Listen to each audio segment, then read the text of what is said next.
So there's where we are. All right, are you ready for us to go ahead and start then? Yes. Mhm. All right. Well, I'm going to kick things off. I'm Mary Chesney, and I know many of you on the call, but for those I don't, it's great to be on the call with you tonight. And I can tell you that I am really honored also to be able to co-present and co-discuss with Sue Stout tonight because Sue was my mentor. I don't even know if she knows that, but back in the early 1990s, I was representing NAPNAP, the National Association of Pediatric Nurse Practitioners, the Minnesota chapter, on a little APRN work group at MNA. And Sue was at that time the governmental affairs person for MNA. And it's really through Sue that I learned a lot about advocacy and testifying and all the various things. And so I kind of consider her as sort of the person that helped shove me out the door and into the role of advocacy. So, Sue, it's a pleasure to be able to discuss with you. Sue and I talked about, wanting to just make this a discussion. And so we're going to ask each other questions back and forth. And as Kathy said, we certainly don't want to wait just till the very end. If you've got a pressing question and put it in the chat, I know Kathy will help facilitate that so Sue and I don't have to be keeping track of the chat. But really don't want you to feel like you have to wait to the very end to ask a question if you feel like you have something you'd like to add. So with that, I think I'm going to go ahead and start. As we talked about advocacy and we talked about, what are the things that um, nurses and nurse leaders need to know and need to do, and how do we become engaged, and all those things we're going to talk about tonight. We felt that given the current political environment, that we wanted to start with just some basics on how do you discern what is truth from fiction in a post-truth political environment. And so I want to give the definition for what I mean by post-truth. And I'm going to read this right from a Google AI definition, but a post-truth environment is an environment in which objective facts are less influential in shaping public opinion than appeals to emotion and personal belief, where feelings and subjective stories often override evidence, leading to distorted realities, echo chambers, and increased distrust in experts and mainstream information fueled by social media. It's a climate where truth is challenged and narratives based on what people want to believe become more powerful than verifiable data, blurring lines between facts, opinions, and outright falsehoods. And I don't know about you, but boy, that sure for me captures the environment we are living in right now.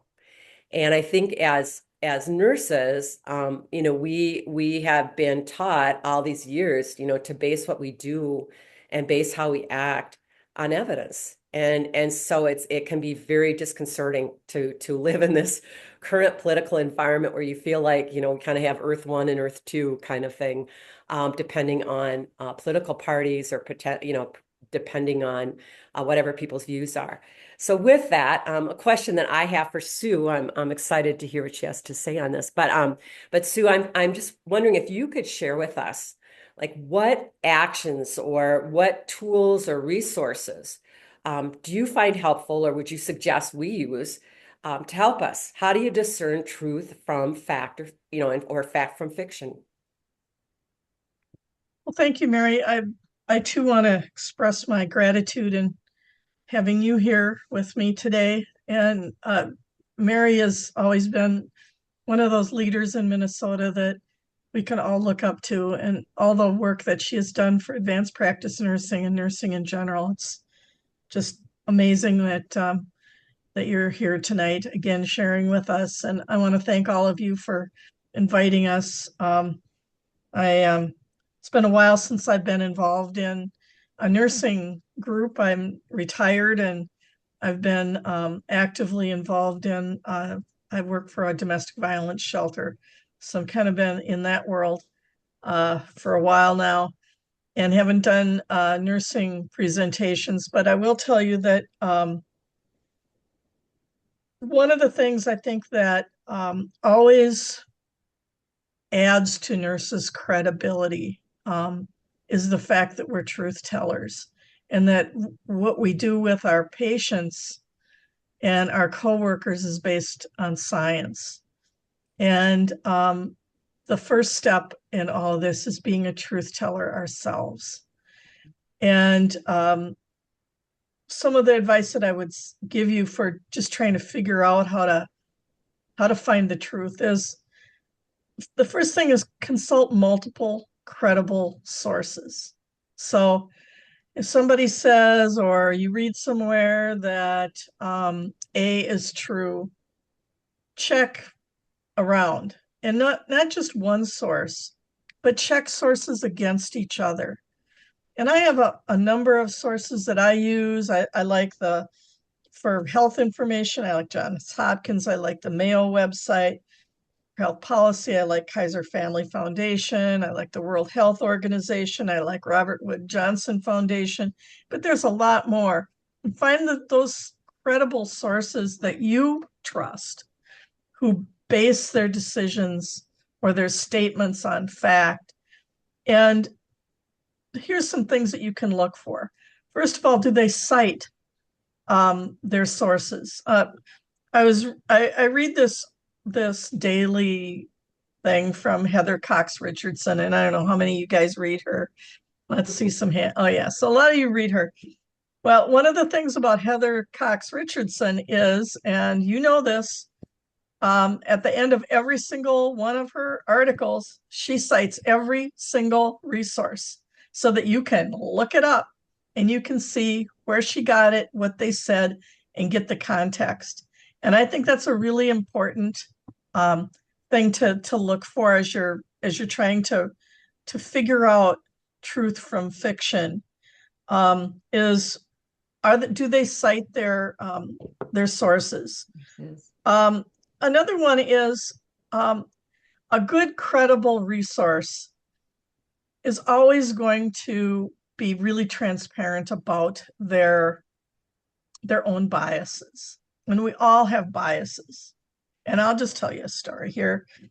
Back when I was lobbying, I remember I was lobbying this gentleman who was on the total opposite of the spectrum in politics as me. And that happened a lot, and I'd have to meet with these people, and we would have big differences of opinion. And I remember at one point in time saying to him, well, this is what I think.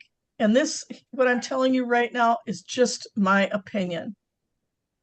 Here's what I know. These are some things that I know based on my nursing knowledge and research. But here's my opinion about that. And I was really honest with him about opinion and calling it out. And at the end of the conversation, he thanked me for being honest about that. And I think that that's important too, as you look at resources. If they're unwilling to identify opinion from truth, that's a kind of a red flag. And their own biases, because we all have our own biases. I remember when I first started, I had a job in Tennessee, and they brought me down for my first staff meeting to introduce me to my staff. And it was really obvious that I was a fish out of water in this little Tennessee town. And I basically announced, I'm a Democrat. I'm just telling you that. In fact, I would call myself a bleeding heart Democrat. So just know that. And that's how I'm going to come at things. I'll listen to you, but just know that's me. And actually, as the day went by, people secretly came up to me to tell me they were Democrats, but weren't willing to admit it to anybody else. And I thought that was pretty funny too. But I think it's good to identify your own biases and trust others that do that as well. Like say, any cross-referencing of information that you can do is helpful. Test your sources against each other. Yes. I thought you were winding up. Oh, yeah. Well, I am about to. And then kind of look for expertise. And I look for sources where they are truly scientists. Or if it's a history thing, I look for real historians. I personally like to go to academics to get my source of information. I don't trust social media. I don't even participate in Facebook. I haven't for over 20 years. I just shut it out of my life. But if it's a trusted source for me and I can verify it against another trusted source and they both say the same thing, I'm feeling I'm pretty on pretty good solid ground. I would just add, thank you, Sue, first of all. I think that's a great way to start us out on how do you figure things out. I would also add just a couple of things. I think for general political stuff you might be hearing, wondering if it's true. I think Snopes.com is always a good spot to check. Also, the Annenberg Public Policy Group or Center, it's a nonpartisan, just nonprofit group. They have factcheck.org, which also is a really good fact check thing if you're trying to check out governmental or political kinds of facts. The other thing, I'd add a few more. I would also say, Sue, I love Kaiser Family Foundation in terms of, again, nonpartisan, nonprofit. But I think if you're trying to find out legitimate information about Medicaid facts, Medicare facts, and things, that's a great spot. I'd also encourage you too to add to your list of folks, CIDRAP at the UMN. It's a Center for Infectious Disease Research and Policy, but that is a great spot. So CIDRAP, umn.edu. And then I would also just say in general, I think the thing that I find very disheartening, maybe the rest of you might share some of this with me, is the fact that you can talk to people, and I'm going to say I even have people in my extended family where I will mention something's going on and they have heard nothing about it. And the reason is they watch one news source and one news source only. I won't name it, but they are in a bubble. And I would say, and that can go for if you're in your liberal bubble, you're in your far right bubble, get out of it. Read different sources, New York Times, Wall Street Journal, which tends to lean a little more right. Look at what different groups are saying, because often I think we get in a bubble. And I think sometimes we get angry that maybe people that are on the other side of where we are politically or on a certain view. And sometimes I feel like they're sort of being led astray because they're in this bubble and they're not hearing maybe a variety of facts. So that would be other things that I might add. We'll kind of segue here more into politics. And Mary, I'd like to ask Mary a question and help us to understand kind of the why. And why should nurses get involved in public policy? I mean, sometimes I think it's easy to say, that's not my life. My life is here at the home care agency or the hospital or wherever you work. And I don't want to have anything to do with politics. But help us to understand why you think it's important for nurses to get involved in health policy, public policy, that affects the community that we serve, and some strategies that we can employ to get active and to get engaged. Sure. I know I have a few former students on the call that I when I used to teach the DMP PhD health policy class at the U, and I know I often would do this on the very first day. So some of you will say, I've heard this before, but it's in our code of ethics, folks. I used to say, if you think you can be a nurse and that you don't have to get involved in policy. Now, I'm not talking about politics so much, but policy, think again, because it's right in our code of ethics that not only will we advocate for our individual patients, but that we advocate for the public. We advocate for things like fair and equitable distribution of healthcare resources. And we are to be advocates for social justice for issues that affect our patient population, such as things like housing and food security and safety, gun violence, those kinds of things. So we really are mandated, by virtue of being nurses and by our code of ethics that we are to speak up. And I think the other why for me is that I think because of the way we're educated, even from the very, our basic nursing education is, we really pull from a lot of different things, sociology and psychology and communications and whatever. I think we are really well positioned to be really good at being able to pull a lot of things together. And as Sue said too, I think we really are viewed, and we know this to be true in terms of Gallup poll year after year after year. We are very much trusted by the public, more so than any other profession. People believe nurses. They believe that we have our patients and our patient population's best interest at heart. And so I think our credibility is such that it would be a shame if we're not the ones out there doing a lot of this advocacy and sitting at policy tables where they need to hear from people like us that kind of view patients very holistic and kind of see a whole picture for patient populations in all the different ways that things that policies we make in our government and in our institutions, how they affect people. So that would be my why, I guess, for me. As far as how to get engaged, I first want to just say that I think it's important to realize that as we look even just at all the different people on this call, we span a wide swath of ages.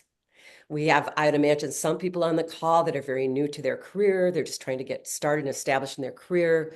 We might have people on the call that are young parents that are just beginning to launch families and they've got little ones to raise and a lot of responsibilities there between that and their career. We have some on the far spectrum like me and like Sue who are retired. We have time to devote a lot of time to causes and things that mean a lot to us. And then everyone else might be somewhere in between. And I think that one thing is just to realistically assess where are you, and where are you in your life? And I always like to take the thing, there's the I think it's called the choir parable or whatever, but it's a fact that how when you watch a choir, how these beautiful choirs can hold some long note like forever, and that someone singing solo couldn't do. And it's because they all take turns breathing at different times. And so that you can still sustain this one beautiful note. And I like to think of policy work in that way. I think that people are at different stages. So I would say, first of all, be realistic about where are you and what kind of time do you have.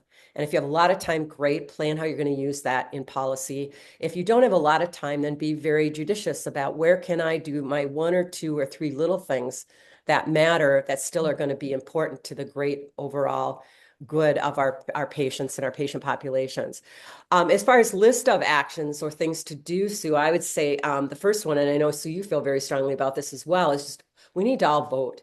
And I mean vote every election, from school board to your city stuff. I think for many years, I heard nurses interested in what's going on in Washington. And I feel like so much of the important stuff that we need to be dealing with happens at the local, at the school board, and at the state. And for nurses, we know a lot about what happens to our patients and to us as a profession happens at the state level. Our licensure, the insurance commissioner here in the state, insurance industries are controlled by states in terms of what their rules and regs are. Medicaid policy, really, other than the grand policy things that everyone has to follow, a lot of that about how a state's going to spend and how they're going to recruit people into their Medicaid program, that is state-run, state-based. And so I would say that would be something that I would definitely say. If you do nothing other than the fact that you promise yourself you're not going to miss an election, you're going to be an informed voter, you're going to go on to the different sites that you can go on to see what people's different views are, so that you can vote for people that you believe are going to enact the kinds of policies that you want to see and for you, your family and your community and your patient population. So that's the start. I think in terms of where else to start, let's say that you have not a lot of time, but you want to just do one thing. I think it's fine to pick maybe that one big issue that matters to you. Right now, I'm a former pediatric nurse practitioner. I'm still a nurse practitioner at heart, but I mean, in terms of I'm now retired. But I know for a lot of us right now, the vaccine stuff is really, really important to us. We've spent our whole careers promoting vaccines and keeping children safe from disease, vaccine preventable diseases. And there's a lot going on right now and a lot of misinformation and a lot of anti-vax stuff. So maybe that's your one issue. or maybe it's gun violence. Maybe it is housing. Maybe it's some patient issue in terms of some disease or something that matters a lot to you as far as policy.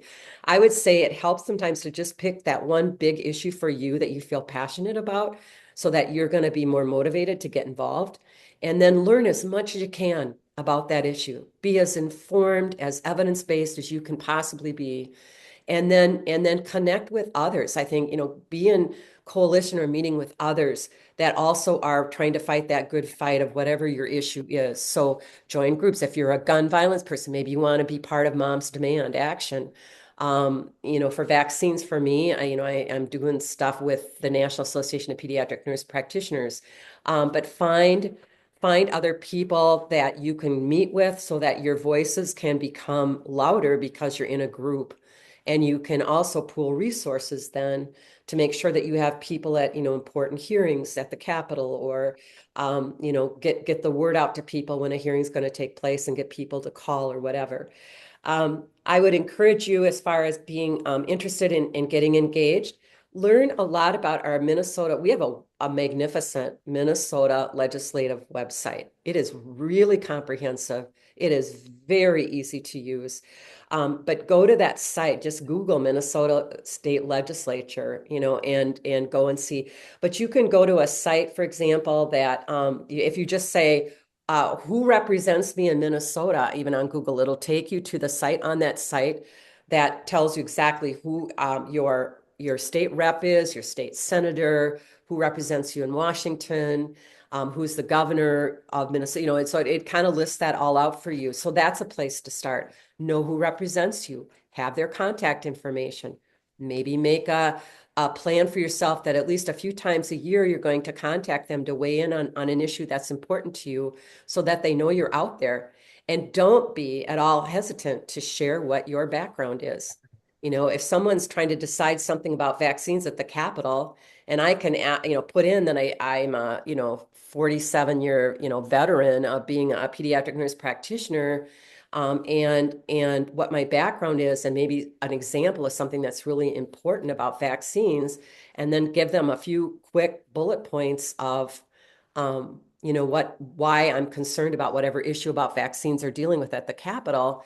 I can be very clear then and come with credibility when I ask them to vote a certain way on a bill. So that's another thing you can do. On that legislative website for the state, and you can do this also at the federal level at congress.gov, if there's a bill that you're interested in, there's issue you're interested in, you can put all that in. You can track bills from at both the federal level and on the Minnesota legislative site. It'll even tell you when hearings are coming up, what the progress on the bill is. It can tell you just all kinds of, what things you want to know. If you're trying to track something or you're trying to go to hearings or you're trying to call your legislators at just the key moments before a hearing, that'll help you as well. But I would say, and a couple other things I would think of. I know my husband and I, because we're retired and we were hearing so much about people being afraid to be election judges, we signed up to take the training and be election judges where we live. That's a way that you can get involved and promote democracy, and help your state. Attend a peaceful protest about something that you care about or a gathering. Join a policy committee on some organization that you belong to for nursing, and get involved that way. So there are numerous ways that you can get involved. I think it's just a matter of trying to discern, how much time do you have, and then be committing to something. And you can start small and you can build over time. But that would be my best advice is just start somewhere. We all need to be involved in some way. Sue, I don't know if you have anything you want to add to that, or Kathy, if you have anything you want to add to that, as far as there's so many actions we could state, but. Well, I think when you said just do something, I mean, that's really the take-home message here is it doesn't really matter what you pick. It doesn't matter if you want to go to city council meetings or if you want to go attend legislative hearings or if you want to, how involved you want to be. The important thing is you do something, that you get out there and try. And I know that it's it's hard to jump into the deep end of the pool, so to speak, and do some very complicated advocacy where you're tracking multiple bills. But it's easy to pick up the phone or send an email to your legislator and just tell them what you're thinking. It's easy to go to a local city council meeting or a meeting of your local public health department. Um, just do something. Don't stay home. Well, Sue, that's a great segue. My next question for you was going to be, you've had so much experience over the years with being an advocate and being out there and tracking all this stuff. I'm just wondering if you could help if you could describe maybe some effective methods for contacting legislators. Like, for example, if you were going to send an email, what would be the key things you'd want to have in that? Or for a phone call, could you just help us in how to be more effective in the way we communicate with our legislators? Sure. Um, I it seems silly to have to say this, but I'm going to anyway. I think that the number one rule is to be respectful. It's so easy right now to not be, because there's so much disrespectful communication going on out there that it's easy to fall in and, do a name calling, or you're such a you are a turd because you did this. No, please be respectful. I think that legislators respond better when they're spoken to in that way. You're going to get a better response. I I'm not saying you have to be shy about expressing your opinion. I think you should be clear, but you should be respectful. I think that it's also important as nurses that we identify ourselves as nurses. I think Mary talked about that. And if it's an issue that is you specifically come to because of your work, talk about that in your communication. It's also very important that when you send an email or a letter, especially if you're electronically communicating through email, to let them know that you are a constituent of theirs, that you live in their district. It doesn't hurt to put your address on there, because there are a lot of folks that communicate with all kinds of legislators and kind of lead them all to believe that they're a constituent. Put your address. If you live in their district, it's going to be obvious from your address. And identify yourself as a constituent, because that puts you in a different category. Back in 1975, I was a legislative intern to a fellow who was the health committee chair in the Minnesota Senate. And one of the things that he asked me to do was to sort his mail every day. And there were letters in the mail from constituents and from other people. And he had me sort. If it was a letter from a constituent, it would go in a pile A. If it was a letter from some organization, okay, that would go in pile B. And every day he came and he got his mail, and every day he read the constituent pile, every single letter. And most of the time didn't get through the rest of the mail.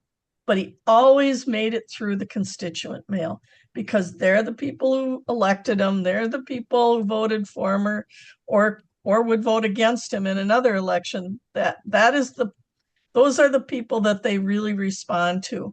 So make sure that they know that you live in their district. Don't threaten them.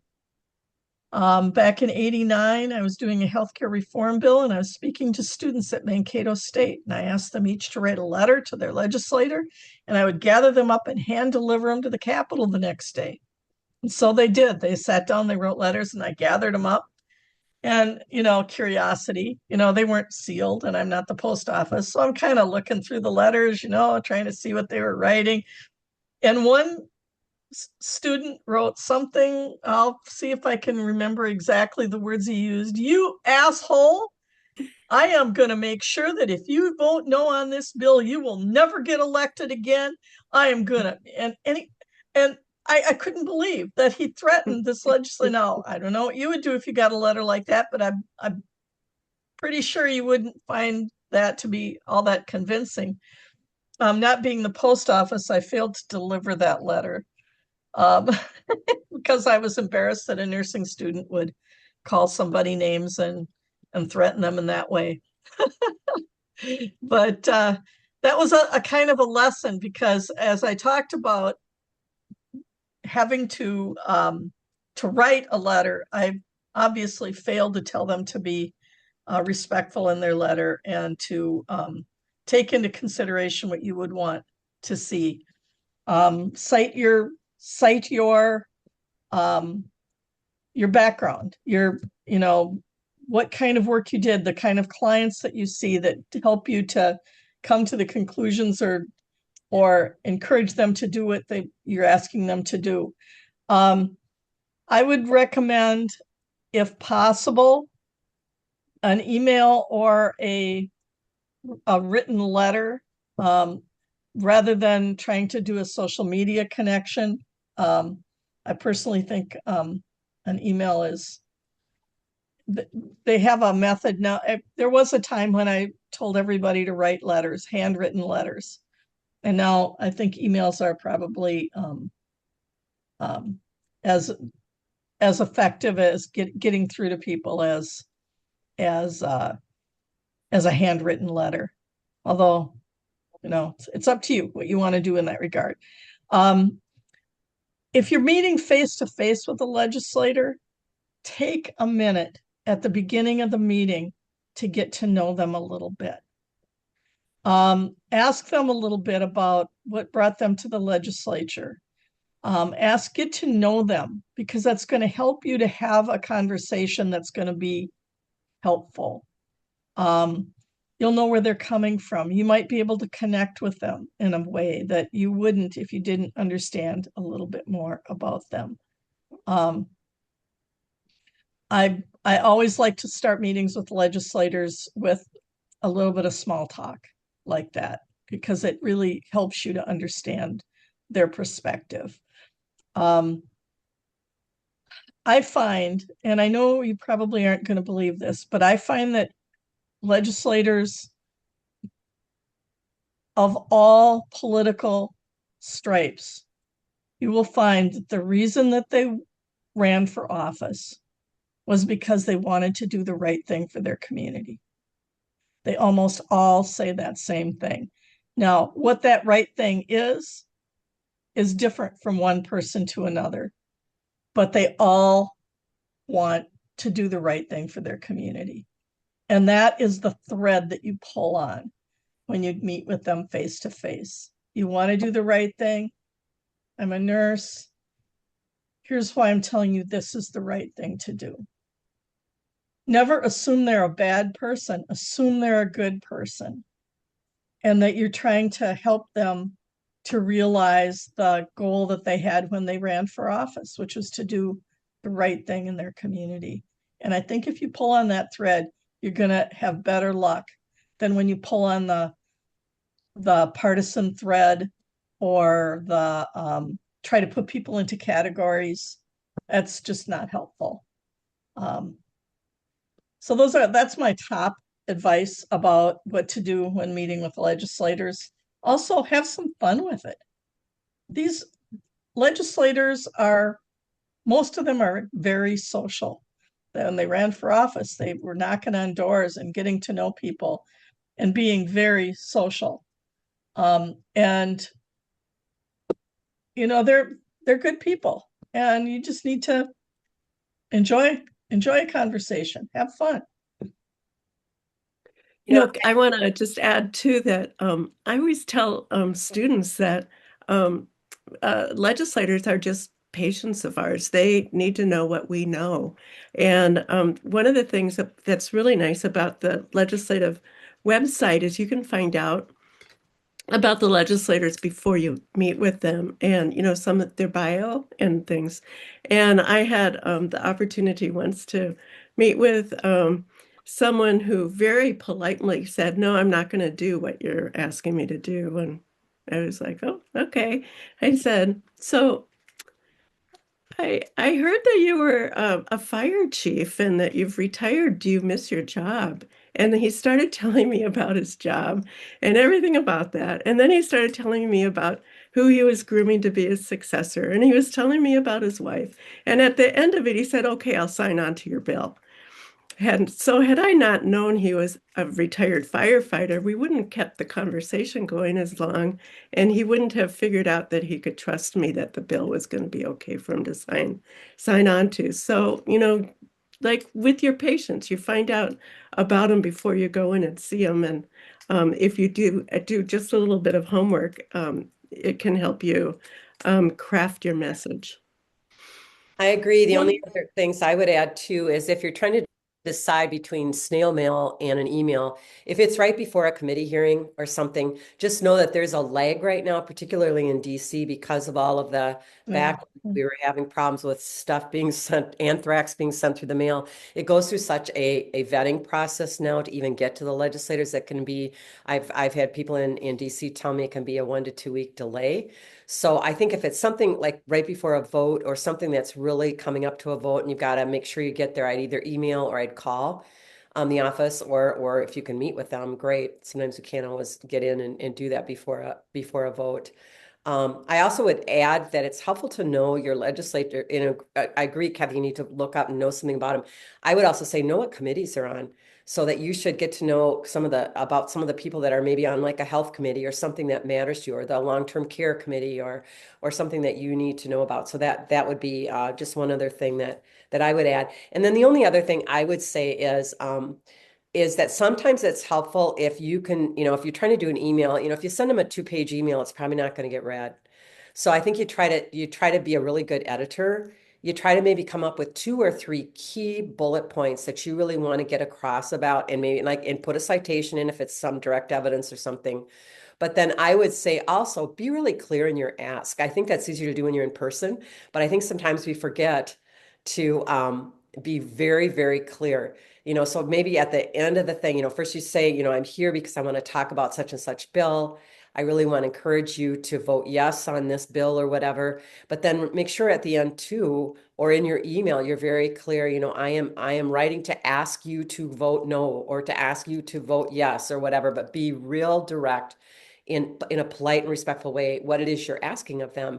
Because I sometimes hear from people that they can get stuff where they kind of don't know where someone's landing. They kind of have some general idea, but you want to just be really specific, I think, as well. that's a really good point. I think that sometimes when you're meeting face to face with legislators, you have some opportunities to broaden your ask or change your ask during the meeting. Mhm. So let's say you're meeting with somebody and you want them to vote yes on a bill, and they make it pretty clear that they can't vote for it. You can try to get something else from them. Okay, if you can't vote yes, would you at least be willing to be open when you hear the testimony to reconsidering? Would you possibly be interested in at least not saying anything negative about the bill? I mean, you can try to get something else from them other than their vote. So if they're really feeling bad that they can't vote the way you want, you can maybe get a little bit more. I always like to get a commitment to another meeting, a commitment that they would talk to you again and take in, if I can bring you more information, would you reconsider? If I had this that I could show you, would you reconsider? Try to get something more out of them if you can. Okay. So probably the only other thing I would add as well, as you're saying that, it made me think, I know when we were doing the APRN bill at the Capitol for full practice authority, one of the things that we came up with was a 1 page or one side, and it was an annotated bibliography of some really key resources that had some really important evidence about APRNs. And so we could put the whole citation, but then just that one kind of summary of the legislation, we actually got feedback from legislators saying that was really helpful. It doesn't help to give them a bibliography. They don't have time.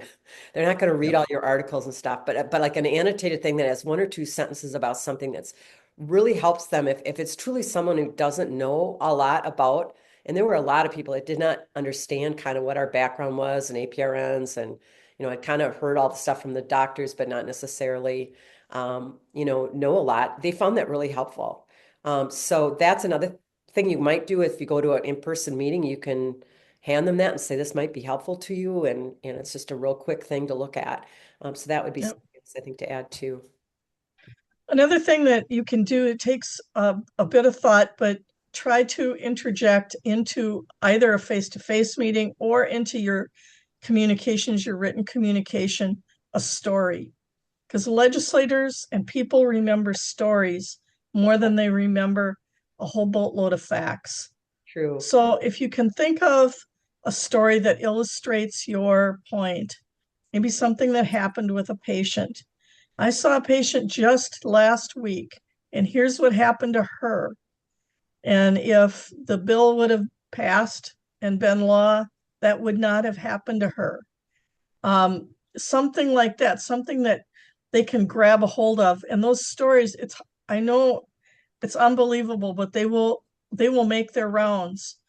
I remember telling a story to a particular legislator on a healthcare reform bill, and I was standing outside the House chamber, and I told her this story about a patient, and she thanked me and went back in the House chamber. And a half an hour later, I'm sitting in the gallery and listening to the debate, and she told my story to the whole chamber because that story is what stuck. She didn't say, "Oh, I met with this nurse and she told me this."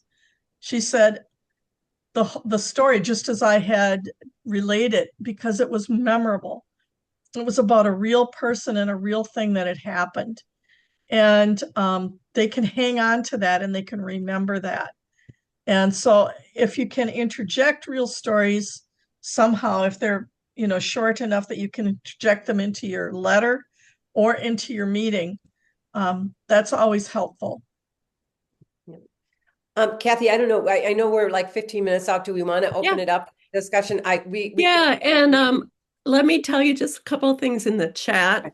Kelly Biederman suggested that we SBAR our letters to legislators, which is a really good idea. We know how to cut to the chase in communication with that.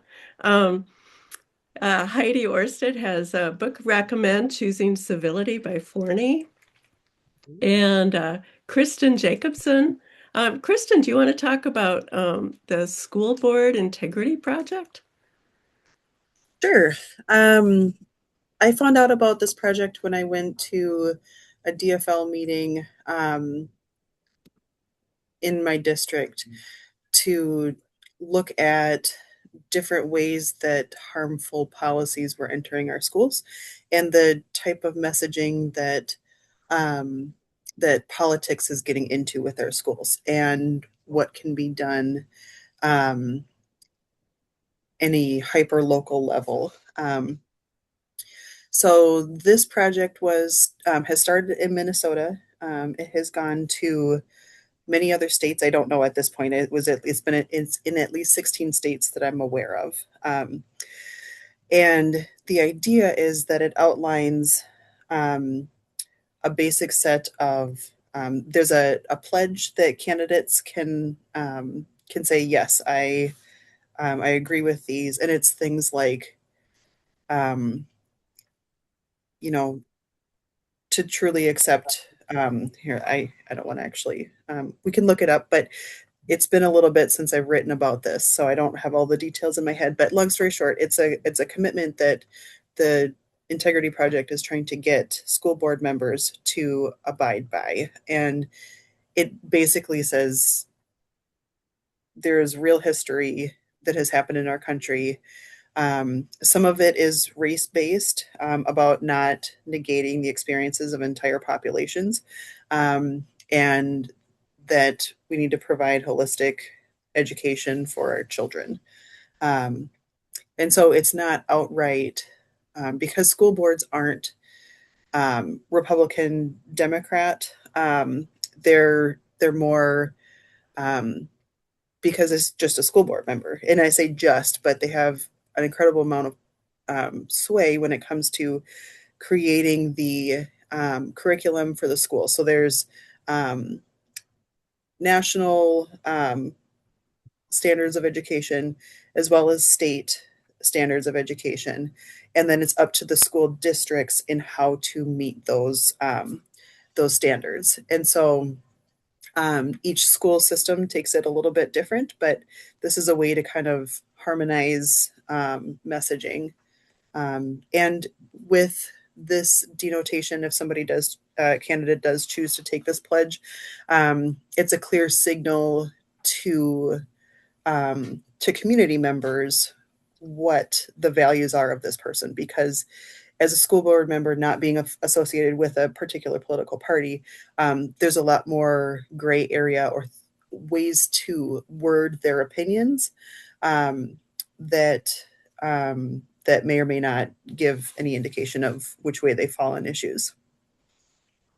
Great, thank you. And then maybe Linda Zarek, could you talk about ground news as a way to find bias? So that site is really good because it kind of tells you, it compares, well, Tired. it takes an article and it compares, views and stuff, and sometimes it gives you different ones. You can compare it to, but they'll tell you if it's a right leaning or a left leaning or an in the middle, kind of bias. And if there's a blind spot, somebody like, let's say, you hear something and there's a blind spot for one side or the other where maybe points are missing certain facts and stuff. So I kind of like that. I really like that one a lot.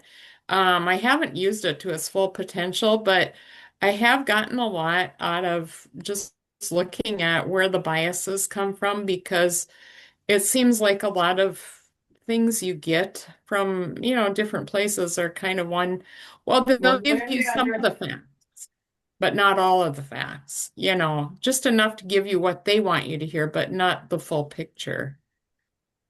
Thank you. I hadn't heard of that one before. I'll be looking at it. Cami has her hand up.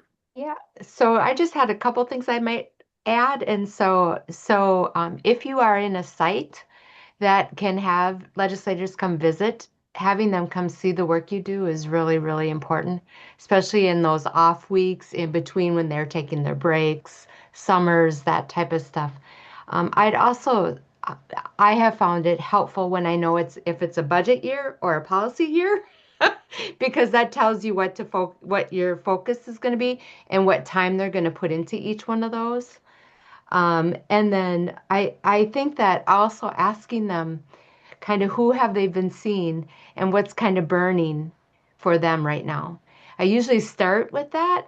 Like, okay, so I'm sure you've seen a lot of people, and what's at the top of your list? Just to ask to see, because often you can even integrate nursing into a lot of different things. When they say, oh, I'm really fighting on the ambulances, I'm hearing all from them and how they're going away in rural communities, I could say, you know what? In our buildings, we are assisted living and nursing homes, we use ambulances a lot. That's an important issue. And you really can integrate those kinds of things. The other thing is attend the sessions. As an observer, last year I attended a session and I had my financial stuff with me on what the regulations they were going to do were going to cost us and what it would cost the system. And I was with somebody and they said, "What do you have there?" And because they wander around during session. "What do you have there?" And I said, "Oh, I have what it's going to cost us." And he took my paper and pretty soon it was being passed all along the table.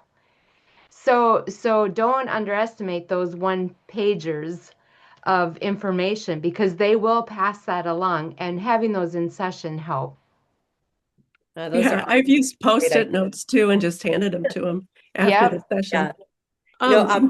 Kathy, I just wanted to add too, I Yeah. did see a note on the chat, someone asking about the sites.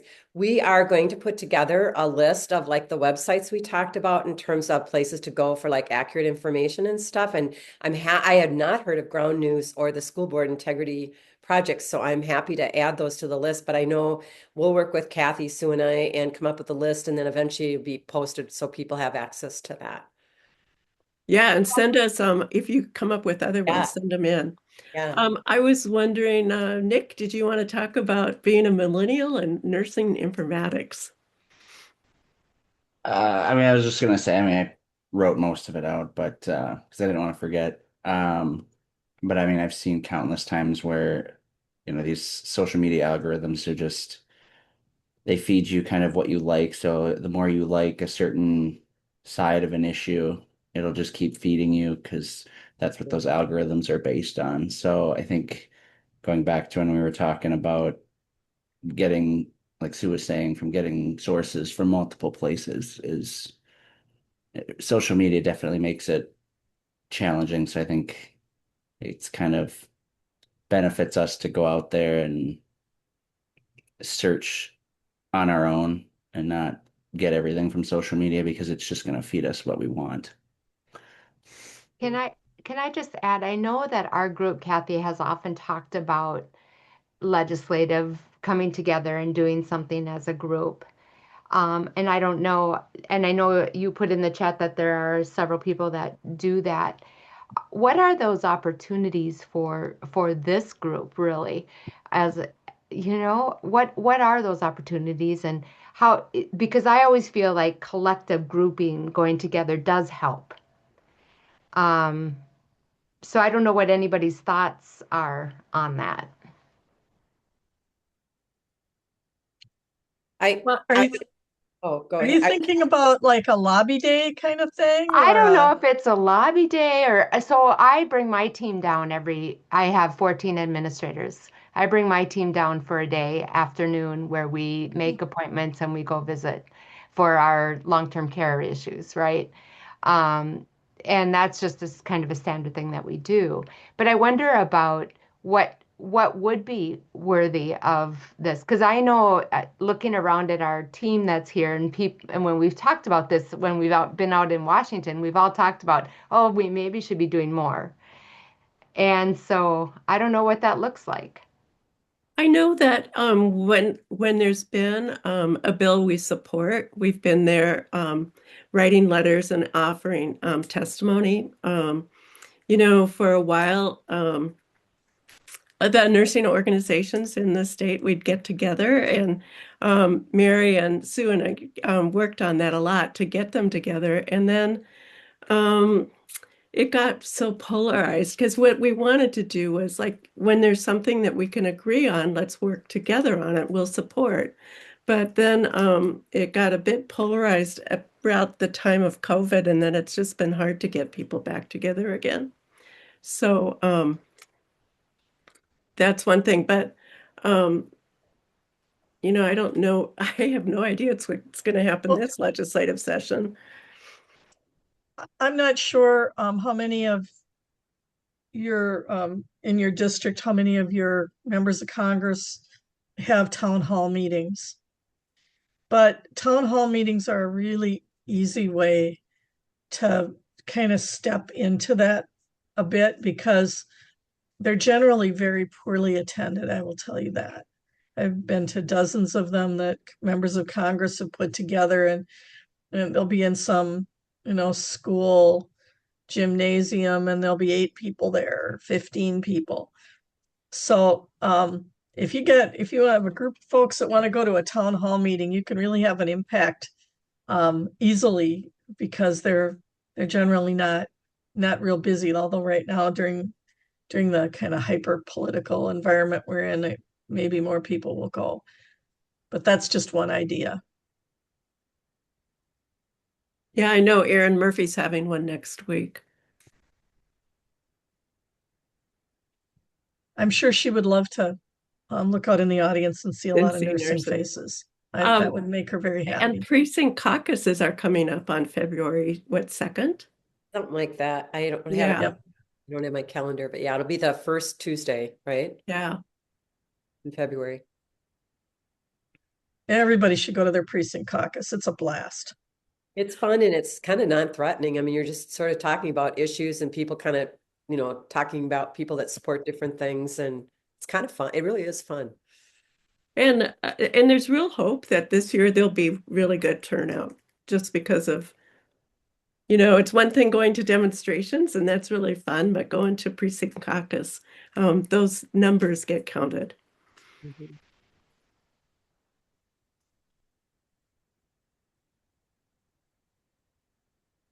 Any other comments? I remember a long time ago, I met with Paul Wellstone, and his staff person said he will give you 5 minutes. So say what you want to say. And I thought about that so much later, and that was exactly what happened. I always remembered, okay, if it's something really important, no more than 5 minutes. But I have to add to that of Paul Wellstone's story. That's one of my favorites. Years and years ago in the 1990s, before we lost Paul, I was at a NAPNAP conference, the National Association of Pediatric Nurse Practitioners, and we had a day on the Hill, and we were in Washington, D.C. for the conference. And a group of us, I'm going to say there were about 14 of us, had set up an appointment to have our 5 minutes with Paul Wellstone. And he called us into his conference room as his wife Sheila's walking by in the office. He goes, Sheila, come in. You have to meet these wonderful pediatric nurse practitioners from Minnesota. Because at the time he was super interested in early brain development and all the ways the government helped get kids resources to promote early brain development and stuff. He ended up talking with us, brought his policy person in. He was with us for 45 minutes. It was like the most amazing discussion I've ever had with a legislator, but he was just so interested, and we happened to just fit a niche that he wanted to talk about and get our ideas on it and stuff. So you never know. Sometimes those 5 minutes can turn into more if it's an issue that they're real hot on and they don't have I was in DC once and I picked him up at his wherever he was staying to take him to an ANA meeting where he was going to give a speech. And we're in the car and he's like, well, Kathy, this is what I'm going to talk about. And he told me the whole thing. I'm like, oh, that'd be great. But could you talk about this instead? And he changed his entire speech to what I asked him to talk about. The ANA staffer who was with me just about lost her mind, but it worked. And I think the final question will come from Julia tonight. Yeah, it's Question, after comment. 8. Yeah, thank you so much, Mary and Sue. This is amazing. I just wanted to get back to when Mary was speaking and talked about, nursing education.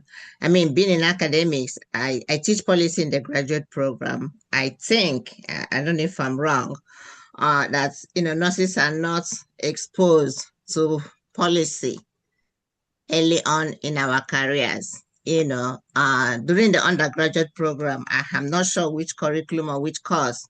Yes, we do teach leadership. I don't know if policy is well, enshrined in that course or curriculum. And then even at the graduate level.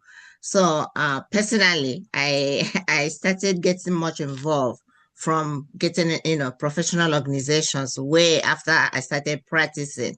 That's where you hear and see a lot of people doing, oh my goodness, I'm interested in this. I want to be part of this. So I know I'm guilty. I'm in academics, so if we can start it early on in the program, in the training, nurses will probably get more involved than what we are doing now. Being the most trusted and having the highest number in the healthcare system, you can tell that we are not so much on the table and everything. Thank you.